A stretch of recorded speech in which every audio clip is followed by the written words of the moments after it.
They call it the land of the rising sun.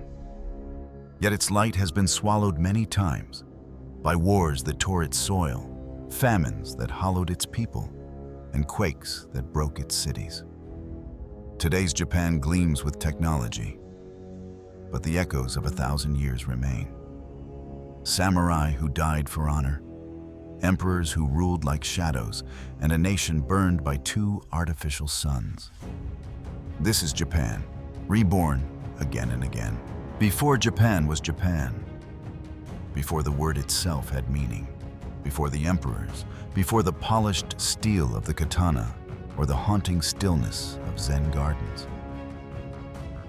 The islands were a vast, shifting tapestry of forests, rivers, and seas, a land still untamed and unmeasured, where the first humans arrived not as conquerors, but as wanderers, drawn by the promise of sustenance in its sheltered bays and dense woodlands, carrying with them nothing but fire, stone, and the memory of other shores.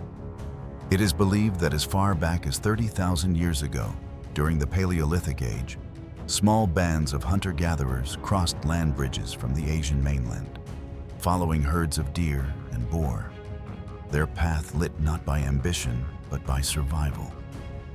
And over the millennia, these scattered groups became the architects of one of the world's earliest pottery traditions, the Jomon culture, named for the cord mark patterns pressed into the wet clay of their vessels, spirals and grooves that seemed to trap the breath of the maker, each line a whisper across thousands of years. The Jomon people, living from around 14,000 BCE to 300 BCE, were not nomads in the restless sense. They built semi-permanent pit dwellings, roofed with thatch, clustered near rivers or coasts, where the tides and seasons promised a reliable bounty. And their lives, though modest, were enriched with an artistry rare in prehistoric societies. For their pottery was not merely functional, but ceremonial. Their clay figurines, dogu, bearing wide eyes and abstracted forms that suggest a spiritual language now lost, as if they were messengers to gods whose names we will never know, and whose altars were made of earth and flame. Yet the world does not stand still, and the islands were never truly isolated. Around 300 BCE, a profound transformation began as new people, new tools, and new ways of life arrived from the Korean Peninsula and China, bringing with them the knowledge of wet rice cultivation, the use of bronze and iron, and a social structure more stratified than the loosely connected villages of the Jomon. These newcomers, associated with what we now call the Yayoi culture, did not merely blend into the existing fabric, but rewove it entirely. For rice farming demanded cooperation on a scale unknown before. Irrigation channels cut into the land like deliberate scars, binding communities together in the shared labor of planting, tending, and harvesting, while also marking the first clear division between those who owned the land and those who worked it. With metal came weapons more lethal and tools more efficient. And with agriculture came population growth, the rise of fortified settlements, and the beginnings of political consolidation. It was no longer enough to survive from season to season, for leaders emerged, chieftains whose authority rested on control of food surplus, and warriors who defended that surplus against rivals. And the old egalitarian rhythms of Jomon life gave way to a hierarchy in which some would always stand above others. Religion too shifted in this period. While the Jomon had revered the spirits within nature, the animistic forces of mountains, rivers, and trees, the Yayoi era saw the germination of rituals and symbols that would evolve into Shinto. With its sun goddess, its sacred mirrors, and its imperial myths, all rooted in the idea that the land and its people were bound to the divine. The islands were becoming not just a place to live, but a place to belong to, a homeland in the deepest sense, and the threads of identity, power, and belief were being knotted in ways that would endure for centuries. And so, between the clay spirals of the Jomon and the gleaming bronze bells of the Yayoi, Japan's earliest story unfolded, slowly, almost invisibly, like the way mountains rise or coastlines erode, shaped by migration, by adaptation, and by the quiet determination of people who had no name for their country. Yet were already laying the first stones of a civilization that, in time, would learn both to build and to burn. In the centuries that followed the spread of rice fields across the valleys and plains, the scattered communities of the Japanese archipelago, still divided by dialect, custom, and allegiance, began to weave themselves into something more unified. Not through the gentle pull of shared culture alone, but through the deliberate exertion of power by those clans strong enough to command both the sword and the harvest. And it was in this crucible of alliances, rivalries, and conquests that the Yamato polity emerged, its heartland lying in the fertile Nara Basin, where the mountains form a natural barrier and the rivers flow like veins toward the sea, nourishing the fields and feeding the ambition of the leaders who would come to claim divinely sanctioned authority over all the land. The Yamato clan, whose name would become synonymous with the first historical state of Japan, drew its strength from a combination of military might, control over vital agricultural resources, and, perhaps most crucially, the careful cultivation of myths that linked their lineage to the gods themselves, particularly the sun goddess Amaterasu, whose brilliance was said to illuminate both the heavens and the right to rule. For in an age where written records were scarce and the spoken word could carry as much weight as any blade, the power to define origins was the power to define destiny. And the Yamato leaders understood that to bind the land together, they must also bind the imagination of its people. Influences from the Asian mainland deepened this process of state formation. For envoys and immigrants from the Korean kingdoms of Baekje, Silla, and Goguryeo brought advanced ironworking, continental styles of fortification, Buddhist teachings, and the Chinese model of centralized bureaucracy. Each innovation subtly reshaping the structure of Yamato governance, which began to resemble less a loose confederation of clans and more a court-centered hierarchy in which ministers, scribes, and generals served under the supreme authority of a ruler who was not merely a political figure, but a living link between the divine and the mortal realms. It was in this period, roughly from the 3rd to the 6th centuries CE, that the title Okimi, meaning Great King, evolved into the enduring institution of the Tenno, the Emperor of Japan, a sovereign whose legitimacy rested not on the consent of the governed, but on the belief that the imperial bloodline was eternal and unbroken, a direct inheritance from the gods themselves, making rebellion not simply a political crime, but a cosmic transgression against the natural order. And though later centuries would see real power pass into the hands of regents, shoguns, or warlords, the symbolic authority of the emperor, once established, would survive every upheaval, like a faint but indelible watermark on the page of history. The consolidation of Yamato power was neither smooth nor bloodless.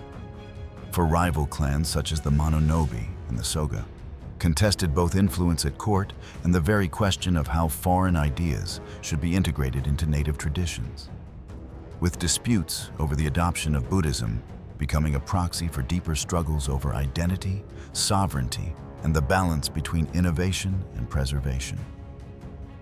Yet in time, through a combination of political marriages, military victories, and calculated reforms, the Yamato court not only absorbed these influences, but used them to reinforce its own position, issuing decrees, dispatching envoys to China's Sui and Tang dynasties, and adopting the Chinese-style calendar and writing system, thereby embedding Japan more firmly in the cultural and diplomatic currents of East Asia. By the end of the Yamato period, the outlines of the Japanese state had taken shape. A central ruler clothed in divine legitimacy, a network of subordinate clans tied to the court through both loyalty and necessity, and an emerging synthesis of native and continental traditions that would define the island's political and spiritual life for centuries. And though the emperors of later ages would often find themselves trapped in gilded isolation, their real power stripped away, the myth of the unbroken line, born in these formative centuries, would remain unshaken, a thread running through every triumph and every catastrophe, binding Japan to its own idea of itself. With the Yamato polity firmly rooted and the idea of a divine sovereign entrenched, the 8th century brought a transformation that was as much architectural and artistic as it was political. For the court, seeking to manifest its authority in physical form, constructed a permanent capital at Heijō-kyo, present-day Nara. Its wide avenues and symmetrical layout modeled on the great Tang dynasty capital of Chang'an, signaling not only Japan's place within the scenic world, but also its aspiration to match the grandeur of the civilizations it admired. And within this carefully planned city, the imperial court became the beating heart of a new age, one in which ceremony, scholarship, and religion intertwined to produce a culture that saw itself as the pinnacle of refinement. It was here, under the sloping tiled roofs of the Nara palaces and within the soaring wooden halls of Buddhist temples, that the court orchestrated a delicate balance between the imported and the indigenous, as the doctrines of Buddhism, formally adopted as a state religion, were layered over the older animistic reverence of Shinto, not replacing the native faith, but rather folding it into an expanding cosmology, where the emperor stood as both protector of the Dharma and descendant of the sun goddess. His legitimacy reinforced not only by the gods of the islands, but by the universal truths proclaimed in sutras, copied by the patient hands of monks, who believed that each brushstroke carried merit across lifetimes.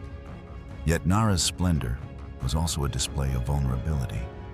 For the increasing power of the great Buddhist monasteries, their wealth swollen by land holdings and their influence magnified by armed retainers, began to rival that of the court itself. And so, in 794, Emperor Kanmu made the decisive move to shift the capital to Heian-kyo, modern Kyoto, nestled between forested hills and flowing rivers, where the court sought to create a more controlled environment, free from the political entanglements of the Nara clergy. And it was here, over the next 4 centuries, that the Heian period would unfold. A time later remembered as the golden age of classical Japanese culture. In Heian-kyo, the aristocracy, drawn from a handful of powerful families such as the Fujiwara, refined court life into a world apart from the toiling masses, a realm governed by poetry, aesthetics, and the unspoken rules of etiquette, where one's success depended as much on the choice of ink color or the subtle scent of incense as on political maneuvering, and where the seasons themselves became a kind of shared language. Their blossoms, rains, and autumn mists serving as metaphors in the waka poems exchanged between lovers, rivals, and allies. Each verse a coded signal in the endless dance of courtly intrigue.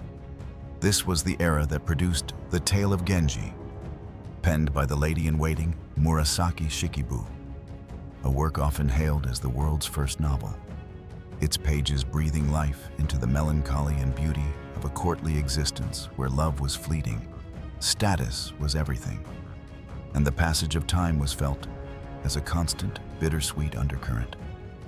And alongside literature flourished the visual arts, from Yamato-e paintings depicting the seasons and famous tales, to the lavish costumes of the court, each layer and color a statement of rank and refinement, while music and dance, influenced by the continental gagaku tradition, filled the air with a solemn grace that seemed to suspend the world outside the palace walls.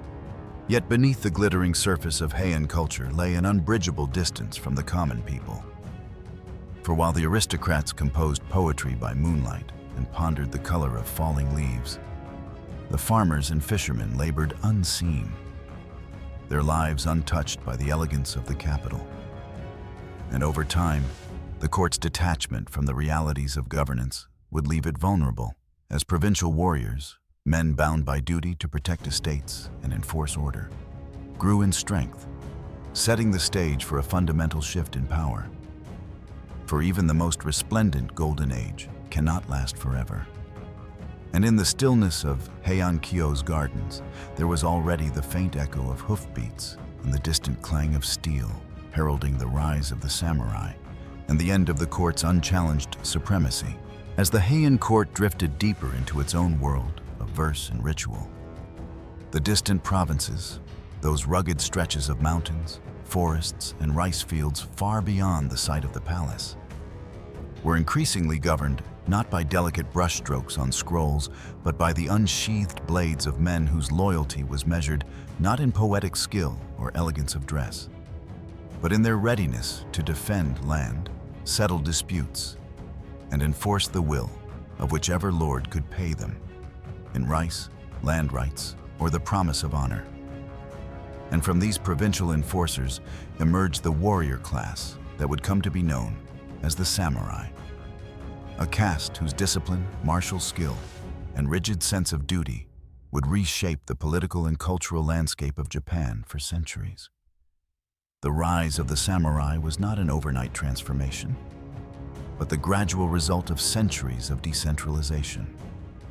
For as aristocrats and religious institutions acquired estates in the countryside, they found themselves unable or unwilling to rely on the distant imperial court for protection. And so they appointed local stewards and armed guards to oversee their holdings, creating a network of militarized households bound by personal loyalty rather than centralized authority.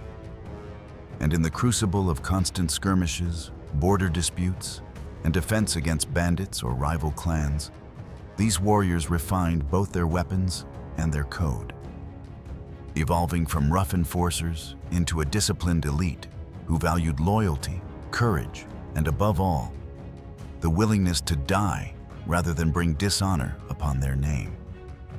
By the late 12th century, this warrior ethos, later idealized as Bushido, found its first great proving ground in the Genpei War, 1180–1185.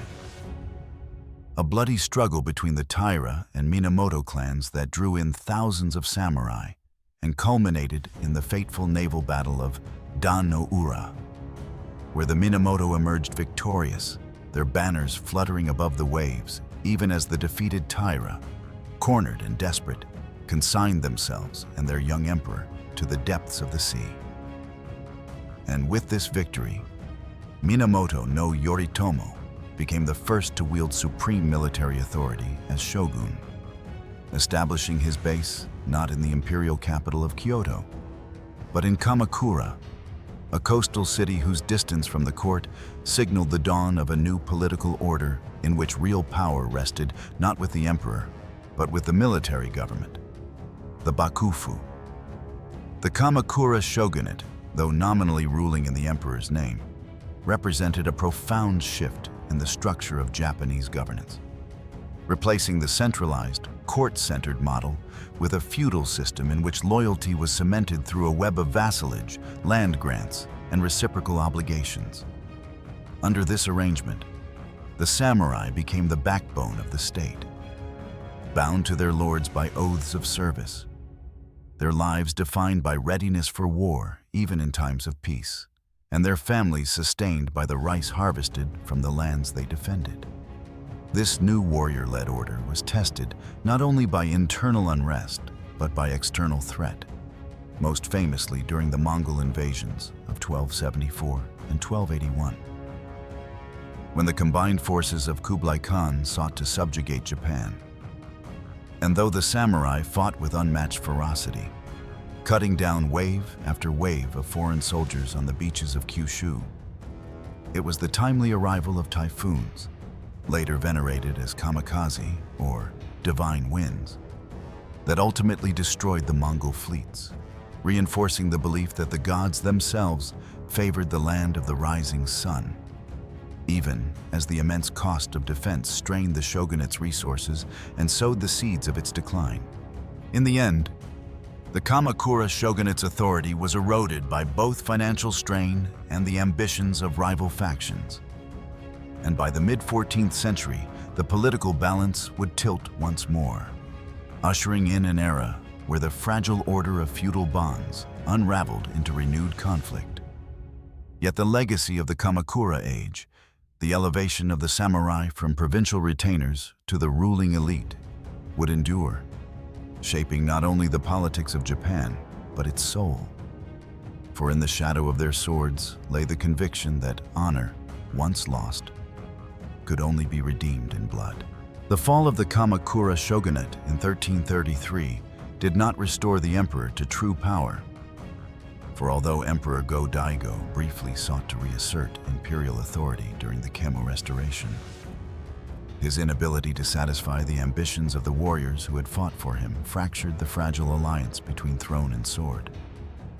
And in the chaos that followed, Ashikaga Takauji, a former ally turned rival, seized control, establishing a new military government in the Muromachi district of Kyoto, where the Ashikaga shoguns presided over a realm in which the imperial court remained a symbol. The shogunate claimed legitimacy, and the provinces continued to be ruled in practice by the ever-restless hands of local warlords, or daimyo, whose loyalty to the center was often as thin as the paper screens in their fortified mansions. The Muromachi period, 1336 to 1573, was a study in contrasts. On one hand, it saw the flowering of cultural achievements that would leave an indelible mark on Japanese identity. No theater with its austere masks and haunting minimalism, the ink-wash landscapes of Zen-inspired painters, the meticulous art of tea preparation that transformed the act of drinking into a spiritual exercise. Yet, on the other hand, it was also an era of deep political instability, for the authority of the Ashikaga shoguns was precarious. Their control over the daimyo increasingly dependent on shifting alliances, calculated marriages, and the constant threat of armed intervention. This instability reached its breaking point in the late 15th century with the Onin War, 1467 to 1477. A civil conflict ignited by a succession dispute within the shogunate, but fanned into a nationwide inferno by the rivalries of powerful clans. Kyoto, once the elegant heart of courtly refinement, was reduced to a smoldering ruin as armies fought street by street, temple by temple, leaving behind blackened timbers and empty shells of palaces where poetry had once been recited. And when the fighting finally sputtered to an inconclusive halt, the authority of the shogunate was shattered, ushering in more than a century of almost unbroken warfare, known as the Sengoku, or Warring States period. In the Sengoku age, Japan became a chessboard soaked in blood, each province a square controlled by a daimyo whose ambition recognized no limit but the strength of his neighbors' armies. Castles rose on hilltops and along river crossings, their walls bristling with defenders, and alliances were forged and broken with dizzying speed, sealed one year by marriage and the next dissolved by treachery, as the logic of survival dictated that trust was a luxury few could afford. Samurai, once bound in service to a single lord for life, became ronin, masterless warriors. When their leaders fell, selling their swords to whoever could promise them land, gold, or glory. And peasants, driven by famine or desperation, sometimes took up arms themselves, swelling the ranks of rebel leagues that briefly challenged the daimyo's rule. Amid the chaos, new tactics and technologies began to alter the nature of war. The arrival of Portuguese traders in the mid-16th century brought matchlock firearms to Japanese shores. Weapons that could pierce armor at a distance and cut down even the most skilled swordsman before his blade could strike. And while some daimyo dismissed these as unworthy of a warrior's hand, others quickly grasped their potential, reorganizing their armies to integrate volleys of gunfire with traditional cavalry and archery. an adaptation that would give rise to some of the most decisive victories of the age. By the late 16th century, the endless cycle of sieges, betrayals, and shifting alliances had distilled the chaos into a brutal contest among a handful of extraordinary figures. Men whose vision extended beyond the boundaries of their own provinces and who sought nothing less than the unification of the entire archipelago. And though the Sengoku period would end in the triumph of a new order, its century of fire left scars not only on the land, but on the collective memory of Japan. For it was in this crucible of violence that the country's next chapter, the Age of Unifiers, would be forged, and with it, the fragile hope that peace, once seized, might finally endure. Out of the smoke and betrayal of the Sengoku era, when each dawn could bring news of another castle fallen, another alliance broken, another lord struck down by an arrow or dagger in the night, there emerged a figure whose audacity and ruthlessness would shatter the stalemate that had trapped Japan in over a century of perpetual war. For Oda Nobunaga, the lord of Owari province, did not simply seek to defend his lands or outlast his rivals. He sought to reorder the entire realm, sweeping aside those who clung to the old ways and forging a new path with the clarity of a man who understood that power could not be negotiated into existence. It had to be seized, wielded, and never relinquished. Nobunaga's rise was marked by a genius for both military innovation and political calculation, as he embraced the full potential of the matchlock firearm, organizing disciplined ranks of gunners whose coordinated volleys broke the charges of mounted samurai and shattered the myth of invincibility that had long surrounded the traditional warrior class. At the Battle of Nagashino in 1575, his alliance with Tokugawa Ieyasu and his strategic use of fortified palisades turned the tide against the Takeda clan's famed cavalry, proving that discipline and firepower could triumph over valor and speed. And in doing so, he rewrote the rules of war in Japan.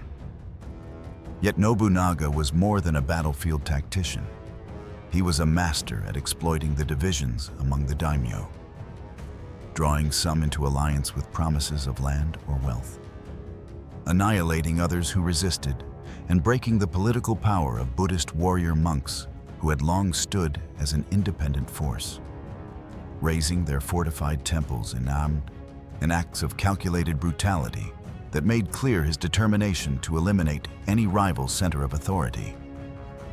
His vision, however, was cut short in 1582, when he was betrayed by his own general, Akechi Mitsuhide, and forced to commit suicide at Honnoji, leaving the unification of Japan incomplete, but the foundation for it firmly laid. Into the void stepped Toyotomi Hideyoshi, a man of peasant birth whose rise to power was as improbable as it was relentless.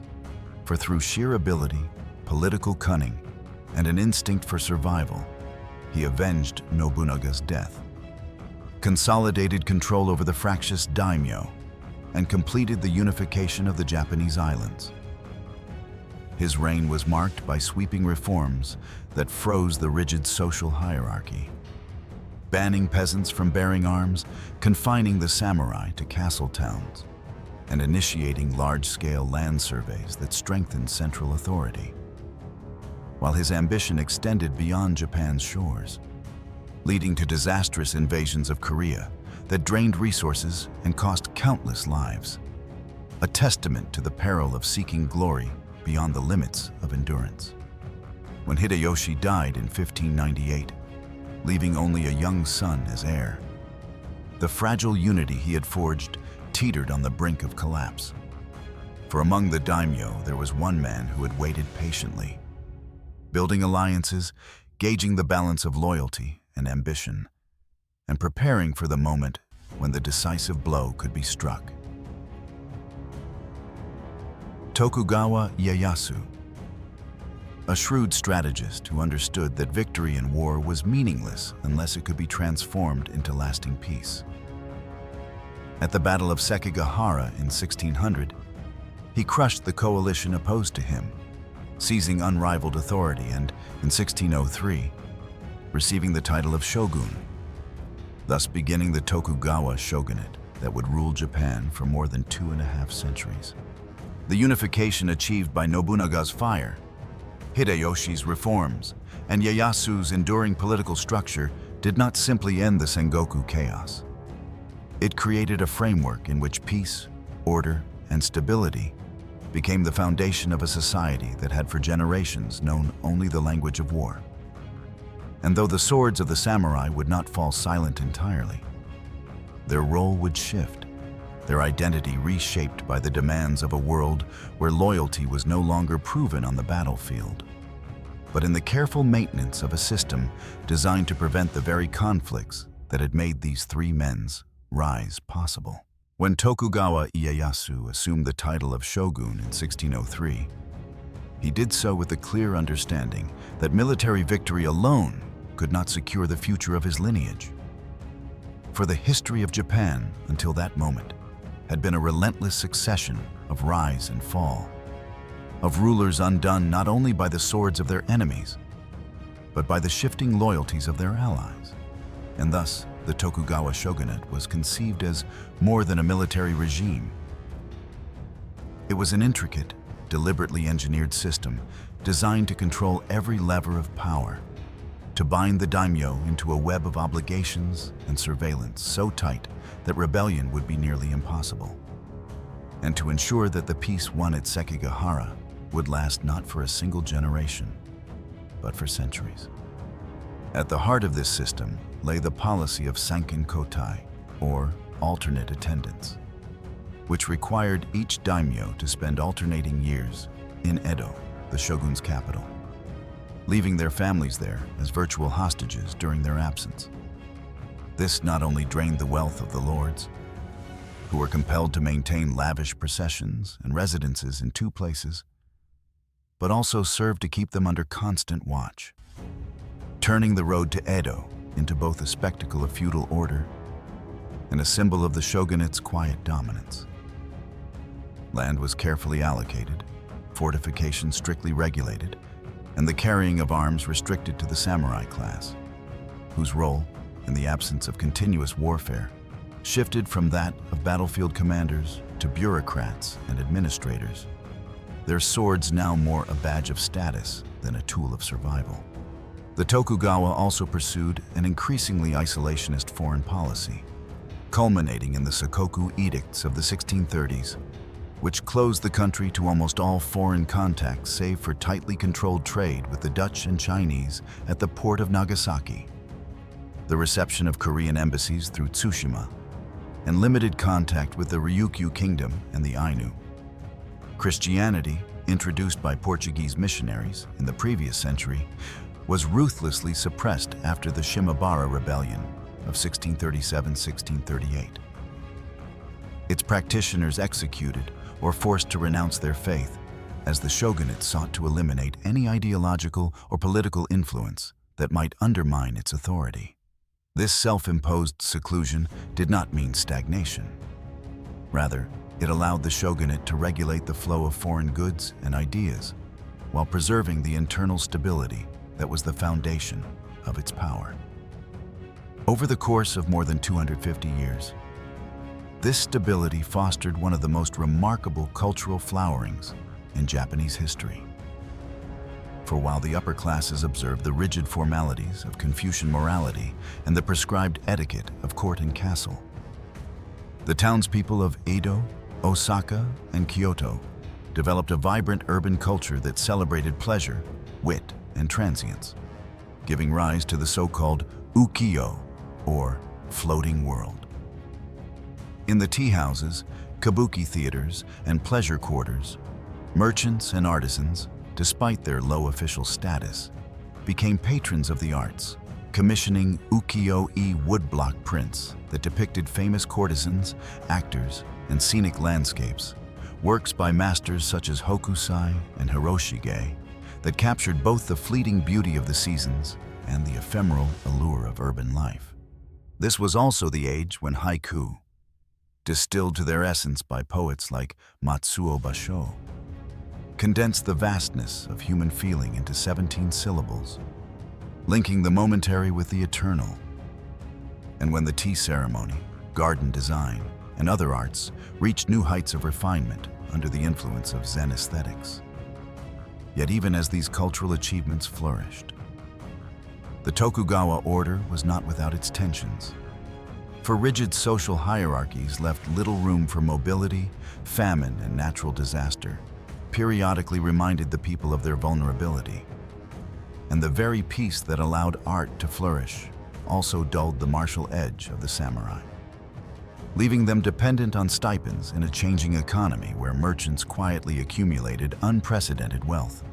By the dawn of the 19th century, the shogunate's carefully maintained isolation was beginning to strain under both internal pressures and the distant but growing presence of Western powers seeking to pry open Japan's ports. And although Edo remained orderly, its rivers and streets alive with the hum of commerce and the glow of lanterns, the stillness was beginning to carry within it the faint, almost imperceptible tremor of a world about to be forced into motion once again. For more than 2 centuries, Japan's Sakoku policy had kept the outer world at arm's length, filtering foreign trade through narrow channels and maintaining a delicate equilibrium in which the Tokugawa shogunate could claim both stability and sovereignty. But by the mid-19th century, this carefully constructed isolation was no longer a shield. It was a wall beginning to crack under the pressure of forces far beyond the control of Edo's administrators. For the industrialized powers of Europe and the United States, driven by their own imperial ambitions, no longer saw the islands of Japan as remote curiosities, but as vital waypoints in the expanding networks of global commerce, strategy, and power.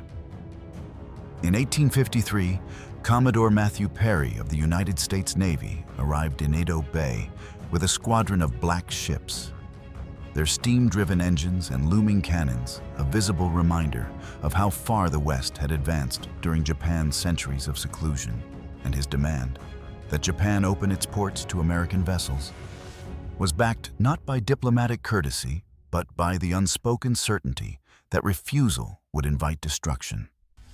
The shogunate, recognizing both its military inferiority and the impossibility of maintaining Sakoku in the face of such technology, agreed to the Treaty of Kanagawa in 1854, a concession that shattered the illusion of self-imposed invulnerability and set in motion a chain of events that would end the Tokugawa regime altogether.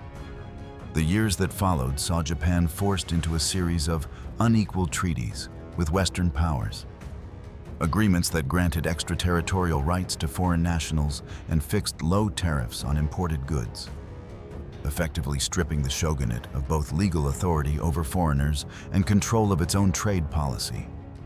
This humiliation, combined with growing economic dislocation, fueled domestic unrest, as factions within the samurai class and among regional daimyo began to agitate for the restoration of imperial rule, rallying around the slogan, "Sano Joy," revere the emperor, expel the barbarians, a rallying cry that was as much about purging the weakness of the shogunate as it was about resisting Western intrusion.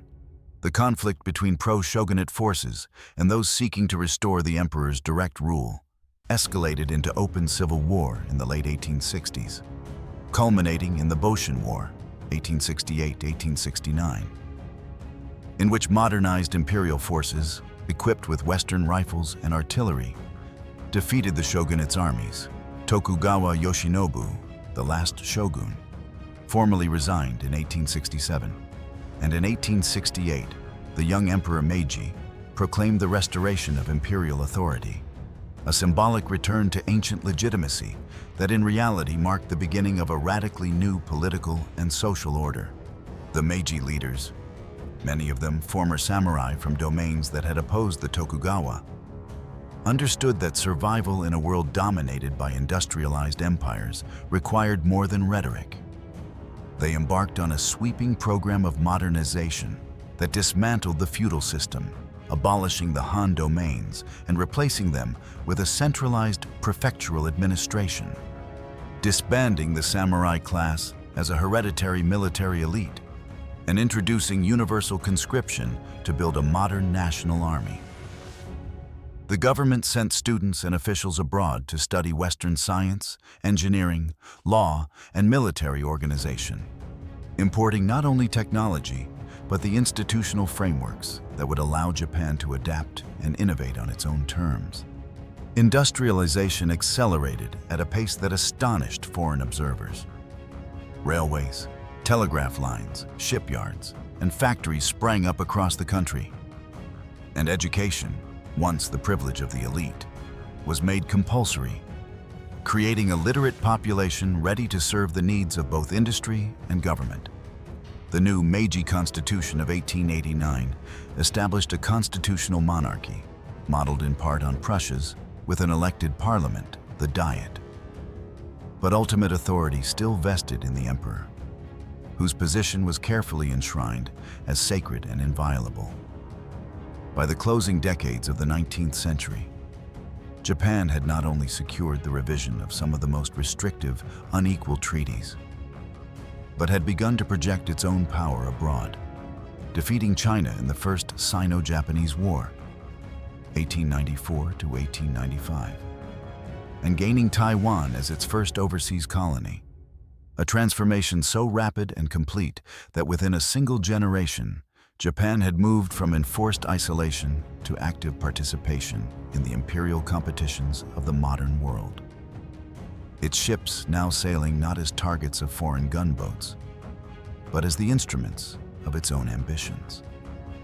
The rising sun on their flags, a declaration that Japan was no longer a nation to be coerced, but one to be reckoned with. By the dawn of the 20th century, Japan's transformation from a secluded feudal state into an industrialized power was no longer a matter of astonishment, but of strategic concern for the established empires of the world. For in a span of barely 40 years, it had not only modernized its military, industry, and political institutions, but had begun to assert itself beyond its shores with a confidence that bordered on inevitability. Each victory adding weight to the conviction that Japan's destiny was to stand not as an isolated archipelago on the fringes of Asia, but as the leading power of the region, equal to, and perhaps destined to surpass, the Western nations that had once forced open its gates. The First Sino-Japanese War of 1894 to 1895 had already secured Taiwan and signaled to the world that China was no longer the dominant force in East Asia. But it was the Russo-Japanese War of 1904 to 1905 that truly announced Japan's arrival on the global stage. For in defeating the Russian Empire, an achievement sealed by the naval triumph at Tsushima, Japan became the first Asian nation in modern times to vanquish a European power, a symbolic reversal of the colonial narrative that reverberated far beyond its borders, inspiring both admiration and unease. Yet this victory also deepened Japan's appetite for expansion, affirming the belief among its leaders that empire was not merely a right, but a necessity for securing resources, markets, and strategic depth in an increasingly competitive world. In the years that followed, Japan formally annexed Korea in 1910, tightening its grip through policies that sought to assimilate the population while exploiting its economic potential. And during World War I, Japan joined the Allies, seizing German possessions in the Pacific and in China's Shandong Peninsula. The post-war settlements, however, sowed seeds of discontent. For although Japan's territorial gains were recognized, its request for a racial equality clause in the League of Nations Covenant was rejected by Western powers. A slight that, combined with growing nationalist sentiment, hardened the resolve of many in Tokyo to rely on strength rather than diplomacy to shape the nation's future. The 1920s brought both prosperity and strain. Japan participated in international naval limitation treaties and experimented with a more open political climate. Yet the fragility of its democracy was exposed by economic instability, social unrest, and the Great Kanto earthquake of 1923, which not only leveled large parts of Tokyo and Yokohama, but also unleashed waves of panic and xenophobic violence.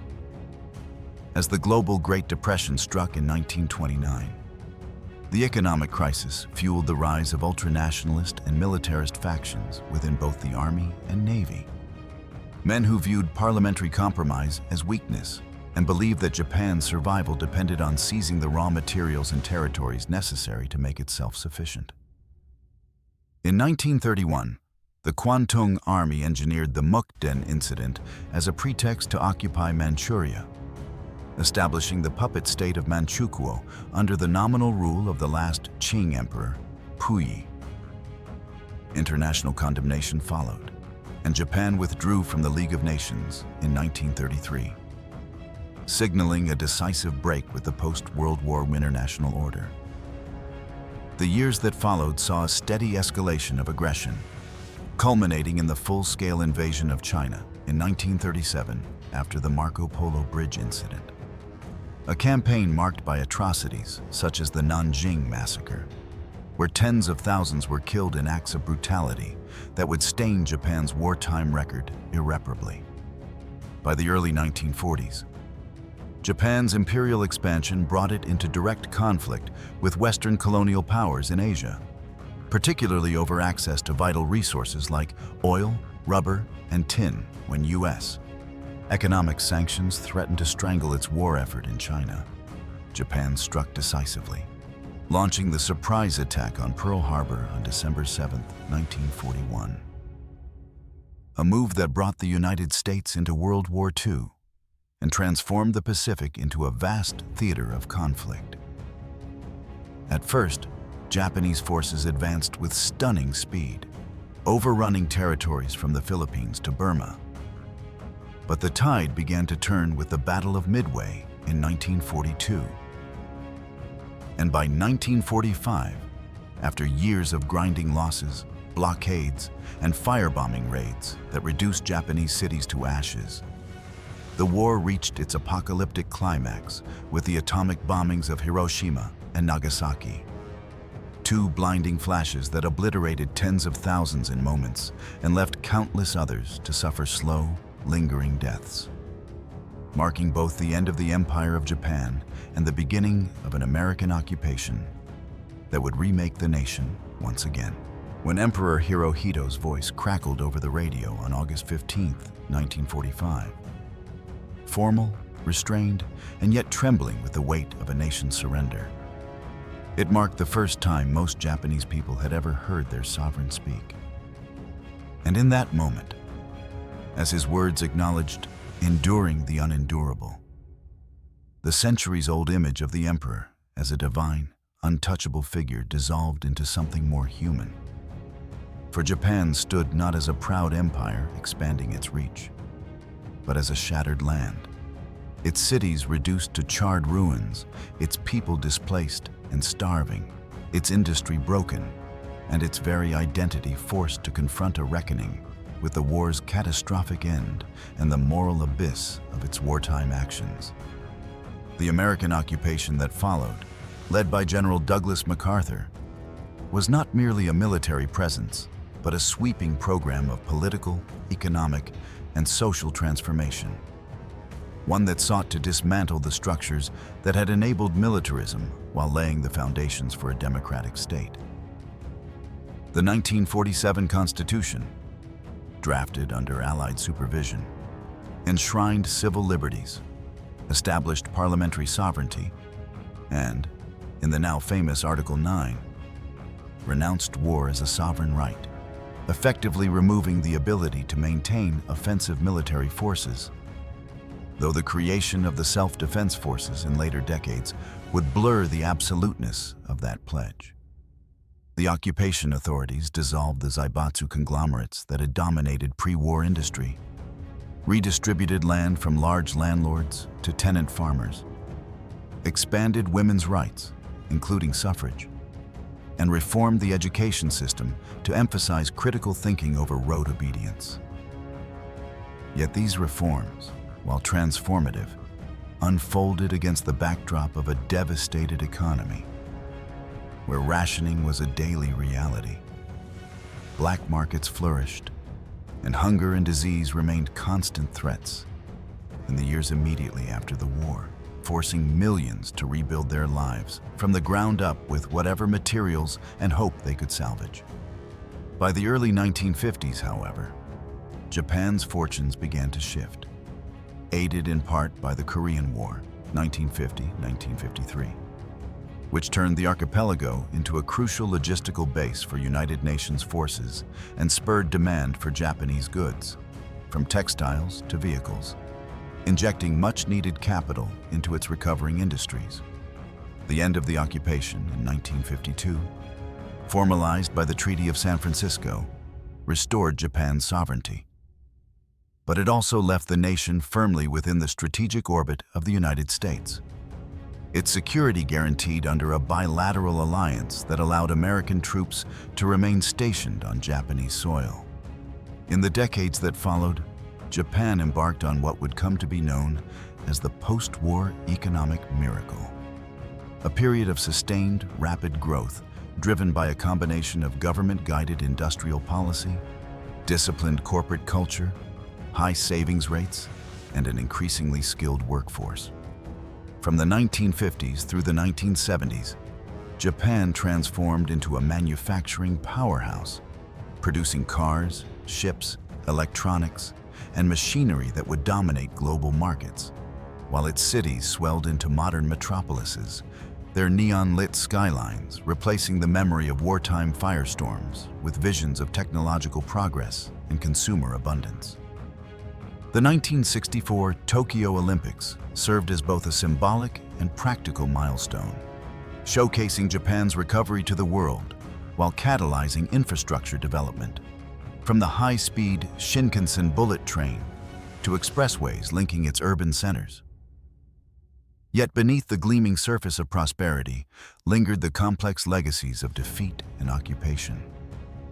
An unspoken tension between pacifist ideals and geopolitical realities, between the embrace of modernity and the persistence of traditions that continued to shape social life, and between the memory of suffering and the desire to move forward without dwelling on the shadows of the past. By the close of the 1970s, Japan had risen to become the world's second-largest economy, a transformation so complete that for many outside observers, it seemed almost miraculous. Yet for those within the country, it was understood as the product of endurance, adaptation, and a cultural cohesion forged in hardship. The ashes of war had given way to the steel and glass of skyscrapers, the noise of factories, and the hum of bullet trains. And while the scars of Hiroshima and Nagasaki could never truly fade, they had been woven into a national narrative that saw survival not as mere endurance, but as the ability to rebuild, reinvent, and rise again. An ethos that would guide Japan into the challenges of the next century. By the dawn of the 1980s, Japan stood at what seemed to be the pinnacle of its modern history. A nation whose cities gleamed with mirrored skyscrapers, whose manufacturing dominated global markets, and whose technology, from the precision of its automobiles to the compact brilliance of its consumer electronics, was the envy, and in some quarters, the anxiety of the industrialized world. For the speed and scale of its rise from the ruins of 1945 had no precedent, and to many both inside and outside the country, it seemed that the trajectory of its growth might have no ceiling, that the upward climb would continue indefinitely as long as discipline, innovation, and social cohesion held firm. The strength of the yen, buoyed by the 1985 Plaza Accord, and the easy availability of credit fueled a frenzy of speculation in both real estate and the stock market, where asset prices soared to levels so detached from reality that, at the height of the boom, it was said the land beneath the Imperial Palace in Tokyo was worth more than all the real estate in California combined. Corporations, flush with capital, invested aggressively both at home and abroad, acquiring foreign landmarks, stakes in Hollywood studios, and trophy properties in major Western cities. While at home, the Nikkei stock index climbed toward heights that seemed almost untouchable. And ordinary citizens found themselves swept into a tide of paper wealth that encouraged lavish spending and a confidence that the prosperity of the post-war era had matured into something permanent. Yet beneath this euphoria, the bubble was already straining against its own limits. For the speculation was not grounded in sustainable productivity, but in an ever-expanding cycle of borrowing and inflated valuations. And when the Bank of Japan, wary of overheating, raised interest rates in the late 1980s, the momentum that had carried the economy upward began to falter. By the early 1990s, the bubble burst with devastating force, sending stock prices and real estate values into free fall, erasing trillions of dollars in paper wealth, bankrupting companies, and leaving banks with mountains of bad debt that would take years to unwind. What followed was not the swift recovery that many had anticipated, but a prolonged stagnation that came to be known as the lost decade.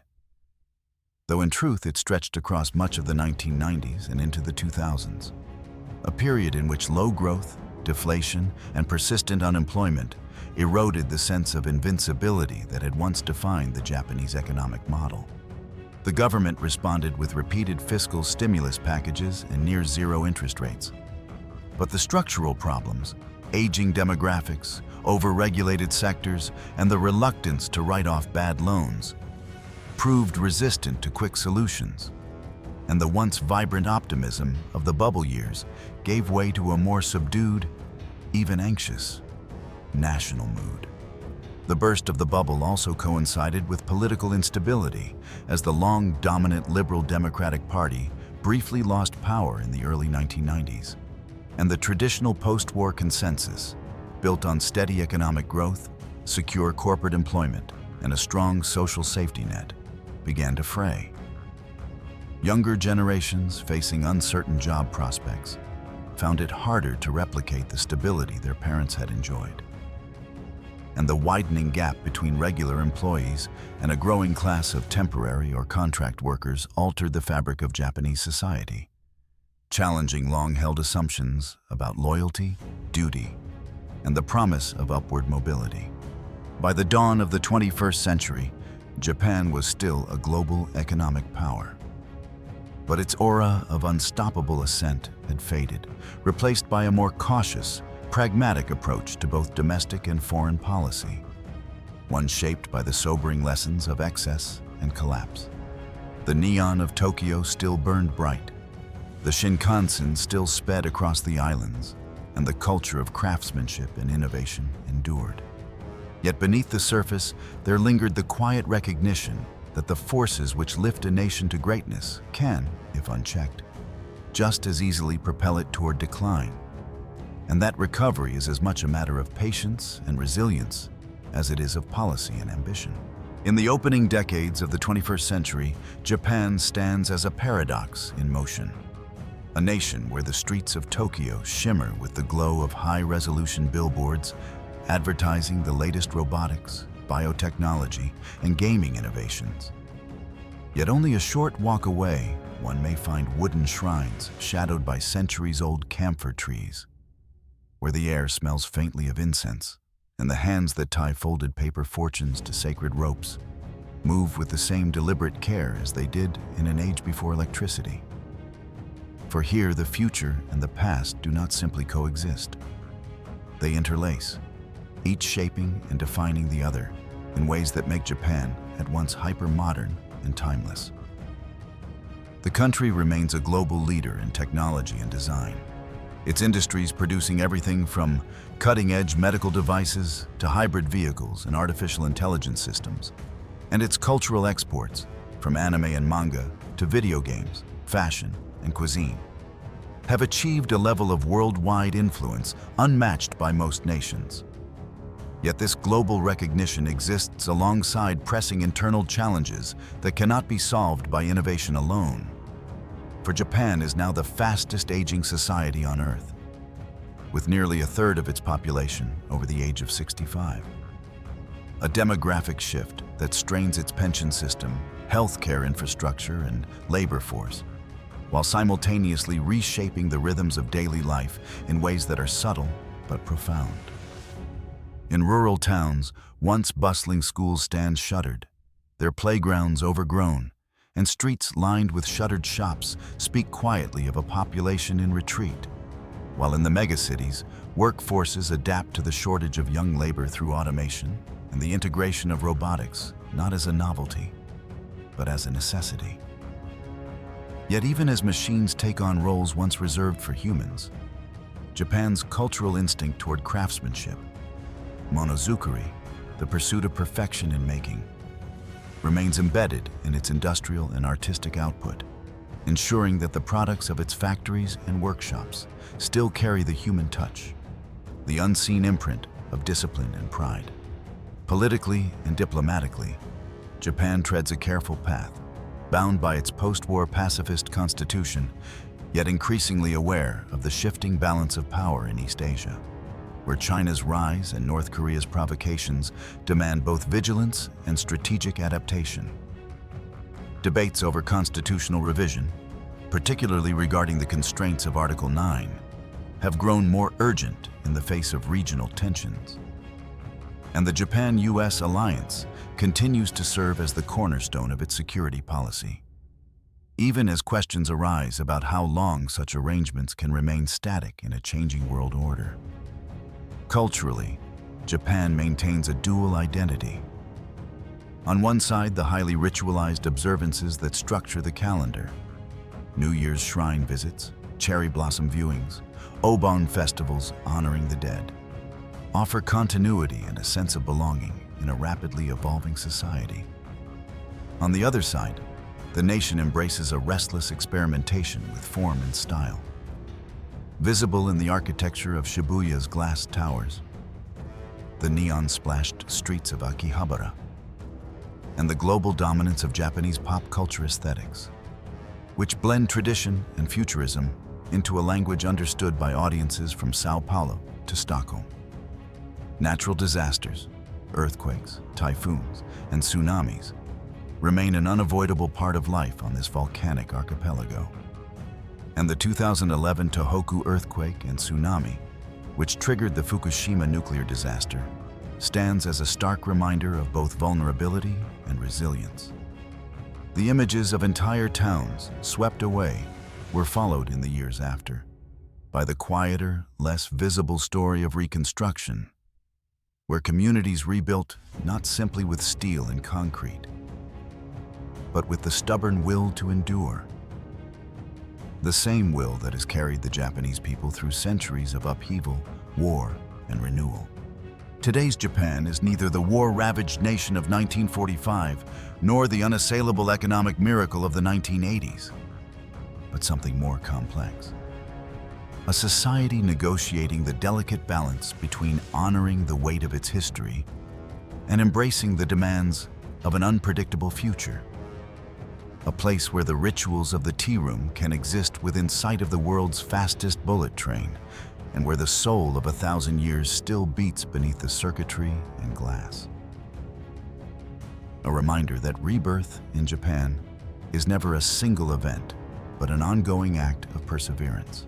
By the time the new millennium unfolded, Japan had already spent more than a decade wrestling with the lingering consequences of the bubble economy's spectacular collapse. A wound that had not only drained financial institutions of strength, but had also eroded the nation's collective confidence, leaving a society accustomed to steady growth and global acclaim suddenly confronted with the unsettling reality that recovery was neither swift nor guaranteed, and that the forces shaping the future would not simply reward the discipline and endurance that had defined the post-war miracle, but would demand new forms of adaptation in a world where the rules were being rewritten by technology, globalization, and shifting demographics. The 1990s had been marked by a cautious, almost defensive economic posture, and as the 2000s progressed, Japan sought to reclaim its footing, pursuing structural reforms, opening more to foreign investment and encouraging innovation in advanced manufacturing, consumer electronics, and environmental technology. Yet the rise of China as both a manufacturing titan and an assertive regional power altered the competitive landscape. While South Korea's rapid ascent in technology and culture added another layer of pressure, and the global financial crisis of 2008 reminded Japan how vulnerable even a mature, export-driven economy could be to external shocks. Demographics, however, proved to be the most unyielding challenge. The aging of the population accelerated, the birth rate remained stubbornly low, and the labor force shrank year after year, prompting policymakers to consider measures once deemed politically unthinkable, from loosening immigration restrictions to reimagining work-life balance in a culture where overwork had long been seen as a badge of dedication. Automation and robotics, areas in which Japan held a commanding lead, became both a solution and a symbol. Machines not as a threat to human employment, but as a necessary ally in sustaining productivity and caregiving in a society where the number of elderly far outstripped the number of young. Natural disaster, too, would once again shape the national psyche. On March 11, 2011, the Great East Japan earthquake struck with a force that shifted the Earth's axis, triggering a tsunami whose towering waves obliterated entire towns along the Tohoku coast and set off the Fukushima Daiichi nuclear disaster. A cascade of failures that forced the evacuation of tens of thousands and left behind not only a physical exclusion zone, but also a deep, enduring debate over the role of nuclear energy in a country so vulnerable to seismic catastrophe. The images of survivors picking through the ruins of their homes, of evacuees living for months in makeshift shelters, and of rescue workers digging through rubble became part of a collective memory that blended grief with a familiar determination to rebuild. In the years that followed, reconstruction in Tohoku became a long, uneven process, emblematic of Japan's broader struggle to find momentum in an era of uncertainty.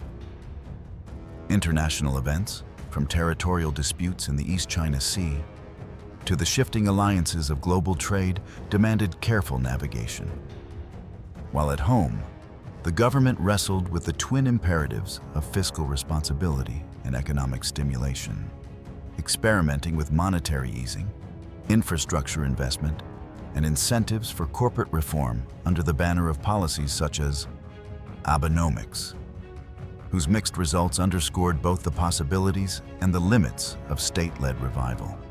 Yet even amid these pressures, Japan's cultural presence abroad continued to grow, with anime, manga, culinary traditions, and design aesthetics, securing a global audience that often viewed the country less through the lens of GDP figures and more as a source of inspiration, craftsmanship, and imaginative storytelling. The paradox of modern Japan lay in the fact that, even as it grappled with profound structural challenges, it retained a unique soft power rooted in the very qualities, precision, refinement, attention to detail, that had defined it for centuries, suggesting that resilience in the 21st century might be measured less by relentless expansion and more by the capacity to adapt, endure, and find new ways to thrive in a world whose certainties, like the ground beneath Japan's feet, are never entirely still.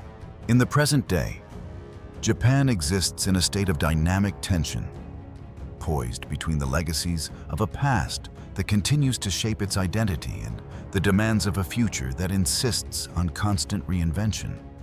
A nation whose streets can shift in the span of a few blocks from the serene order of moss-covered temple gardens, where the air is heavy with the scent of pine and incense, to the restless energy of neon-drenched districts like Shinjuku or Dotonbori, where crowds flow like ceaseless rivers beneath screens flashing images of anime heroes, fashion icons, and the latest robotics innovations, all while the trains run to the minute, as if the nation's very pulse is regulated by timetables. Economically, Japan remains one of the largest and most sophisticated economies in the world. its industries producing high-quality automobiles, advanced electronics, precision instruments, and an array of cultural exports that continue to shape global tastes. Yet this strength is tempered by structural challenges that are both stubborn and unprecedented. A rapidly aging population, a shrinking workforce, and a birth rate that shows little sign of recovery despite government incentives, meaning that the burden of sustaining economic output increasingly falls on fewer shoulders, and forcing policymakers to confront uncomfortable questions about immigration, automation, and the redefinition of work itself in a society where tradition still holds powerful sway. Technologically, Japan continues to innovate, leading in fields such as robotics, sustainable energy solutions, high-speed rail, and medical technology. Yet it faces intense competition from neighboring economies whose pace of development is swift and unencumbered by some of Japan's domestic constraints. In response, the nation has embraced automation not merely as a cost-saving measure, but as a fundamental adaptation to demographic decline, integrating robots into elder care, manufacturing, and even hospitality, while simultaneously nurturing a cultural ethos rooted in the monozukuri spirit that refuses to compromise on quality, seeing in each product a reflection of the maker's honor and craft. Culturally, the juxtaposition of tradition and modernity has become one of Japan's defining features, not as a contradiction, but as a form of balance. Seasonal festivals such as Hanami, Obon, and New Year's shrine visits maintain a rhythm of communal observance that stretches back centuries. While at the same time, globalized youth culture thrives in fashion districts like Harajuku, in the globally dominant anime and gaming industries, and in digital art forms that blend Japanese aesthetics with global storytelling. This cultural synthesis is both a source of domestic identity and a pillar of Japan's soft power abroad, allowing it to influence the world's imagination in ways that extend far beyond economics or politics. Geopolitically, Japan navigates a landscape of rising uncertainty, maintaining its security alliance with the United States while cautiously expanding its own defense capabilities in response to regional tensions with China and North Korea, and engaging in delicate diplomacy within Asia to protect both its trade networks and its strategic autonomy. Debates over constitutional revision, particularly regarding the pacifist Article 9, continue to divide opinion. For while many acknowledge the necessity of deterrence in an increasingly unstable region, others fear the erosion of a post-war identity rooted in peace and restraint. Natural disasters remain an unavoidable presence in national life, from earthquakes and volcanic eruptions to typhoons and floods. And the collective memory of the 2011 Tohoku earthquake, tsunami, and Fukushima nuclear disaster serves as both a cautionary tale and a testament to resilience, reminding the nation that even the most advanced systems are vulnerable, yet also reinforcing the capacity to rebuild with dignity, efficiency, and community solidarity. Reconstruction in affected areas continues to this day, accompanied by efforts to rethink energy policy, infrastructure resilience, and environmental stewardship in ways that will protect future generations.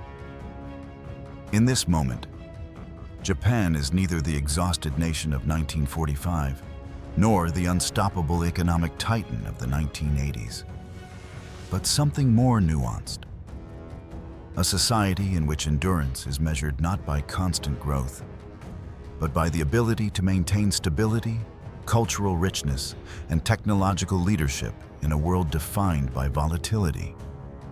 A place where a tea ceremony can be performed in silence, a short walk from a robotics expo, and where the same spirit that once rebuilt the nation from ashes now works quietly, persistently, to ensure that the rising sun continues to rise, even when the horizon ahead is clouded by uncertainty. From the mist-shrouded shores where the first Jomon fishermen cast their nets into tidal waters, to the crowded streets of modern Tokyo where trains glide into stations with the precision of a heartbeat, Japan's story has been one of cycles, of creation, destruction, and renewal, each era layering itself upon the last, leaving behind ruins, monuments, and memories that speak to both the fragility and the persistence of human endeavor on these islands. The rise of the Yamato court, the poetry-laden splendor of Heian, the clash of samurai banners on Sengoku battlefields, the rigid peace of Tokugawa rule, the thunder of black ships in Edo Bay, the firestorms of war, the blinding light over Hiroshima and Nagasaki, the neon glow of post-war rebirth. All of these are not separate chapters, but variations on a single theme: that Japan, whatever its wounds, does not simply survive, it transforms. This rebirth is not a romantic flourish, but a truth hammered into the national character by centuries of adversity. Earthquakes have split the land. Typhoons have battered the coasts. Wars have burned cities to cinders. And yet each time the nation has risen from the ashes, not as a copy of what it was, but as something altered, sharpened, and often more resilient. The sword of the samurai gave way to the pen of the Meiji reformer. The forge of the blacksmith became the assembly line of the industrial worker. The craftsman's ink brush now draws digital worlds that circle the globe. And yet, through all the upheaval, there is a continuity that endures, not in unchanging institutions, for even the emperor's role has shifted from divine sovereign to symbolic figurehead, nor in a static culture, for Japan has been unafraid to borrow, adapt, and reinvent, but in a shared sensibility, a way of seeing beauty in impermanence, of finding dignity in discipline, of holding fast to the threads of the past, even as the loom is rethreaded for the future. This is why a tea ceremony, unchanged in its essential form for centuries, can still feel at home in a nation that builds humanoid robots. Why the quiet curve of a Shinto shrine's roof still feels natural beneath the flight paths of bullet trains. In this light, Japan's thousand-year rebirth is not the story of a single resurrection, but of many, each prompted by crisis, each demanding sacrifice, each yielding a new form of life. The phoenix here does not rise once from the ashes, but again and again, in forms its earlier selves could never have imagined. The nation that once measured power in rice fields now measures it in microchips. The country that once feared foreign incursion now sends its culture into every corner of the world. The people who once rebuilt with timber now rebuild with steel, concrete, and data. Standing in the present, between the weight of history and the uncertainty of tomorrow, Japan remains a place where resilience is not a slogan, but a lived reality. The archipelago's mountains and coasts still face the forces that have always tested it: geological, political, economic. But the thread that runs from its prehistoric potters to its modern engineers is the same: an unshakable belief that destruction is never the end, only the beginning of what comes next. And so the sun, which has set on Japan more than once, rises again. Not exactly as before, but carrying within its light the memory of every dawn that came before it.